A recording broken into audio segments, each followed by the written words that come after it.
खुशखबर. या तारखेपासून वांबोरी चारीला पाणी. 102 पाझर तलाव भरून निघणार. 45 गावांना दिलासा. पाथर्डी तालुक्यातील शेतकऱ्यांसाठी मोठी खुशखबर समोर आली आहे. वांबोरी चारीला बुधवारी अर्थात 4 फेब्रुवारीला मुळा धरणातून पाणी सोडण्यात येणार आहे.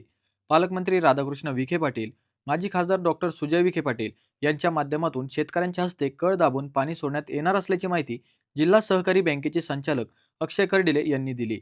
अतिवृष्टी होऊनही जानेवारी अखेरपासूनच पाझर तलाव व शेतकऱ्यांच्या विहिरीतील पाण्याची पाणी पातळी खालवली आहे. त्यामुळे पाथर्डी व राहुरीच्या शेतकऱ्यांकडून वांबोरी चारीला पाणी सोडण्याची मागणी करण्यात आली होती. मंत्री विखे पाटील यांनी शेतकऱ्यांची मागणी लक्षात घेता मुळा पाटबंधारे विभागाला वांबोरी चारीला पाणी सोडण्याची सूचना केल्या. त्यानुसार बुधवारी वांबोरी चारीला मुळा धरणातून पाणी सोडण्यात येणार आहे. त्यामुळे राहुरी व पाथर्डी तालुक्यातील 45 गावातील 102 पाझर तलाव या वांबोरी चारीच्या माध्यमातून भरले जाणार आहेत.